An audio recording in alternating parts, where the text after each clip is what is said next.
What are the treatment options? Is any treatment even necessary?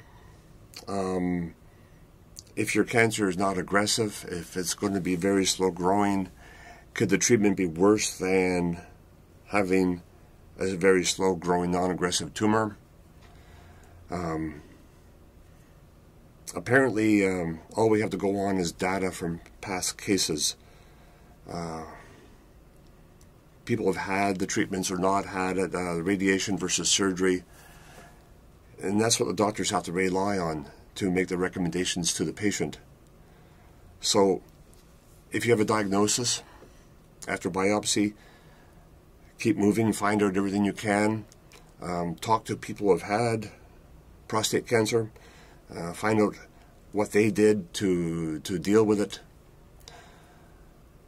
And the surprising thing is, if you do talk to your friends, you'll find out a lot of them have already had the cancer. A lot have already had the radiation or surgery, but they've never mentioned it. Or their brothers had it, or their father. It's actually really common. If you just ask your friends, if you keep it quiet, you're not going to get the benefit of anybody else's experience. You're not going to learn anything that'll help yourself. You'll feel alone. If you talk about it, you're going to find out you're part of a very large group. Something you'll have to do if you get a diagnosis of prostate cancer is to educate yourself.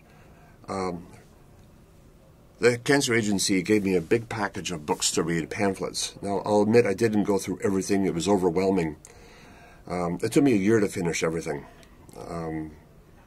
Practically, I could have read the whole package in 1 week, but it was just so much information, so much to learn.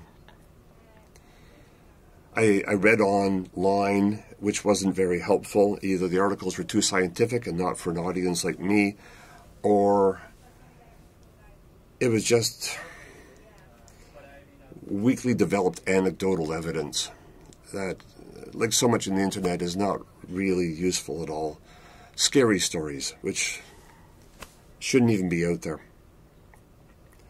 The sites that I found that would be more helpful would be from a cancer agency like our own here in British Columbia, or from the Mayo Clinic or other clinics like in Ontario. They have a good site.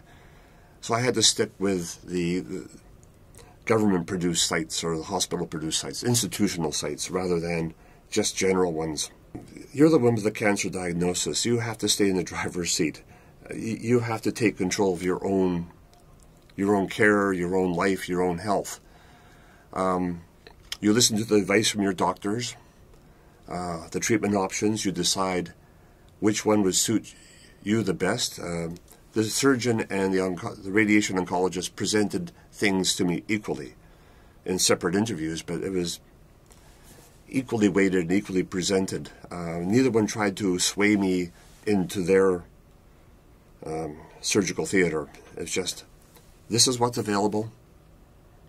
Talk to people, read about it, decide what's best for me, if I wanted any treatment at all. We expect to be cured of the cancer with a brachytherapy. It isn't about death. It's about maintaining quality of life, even improving it, finding changes that will maintain your love relationship, your home life, your whole being.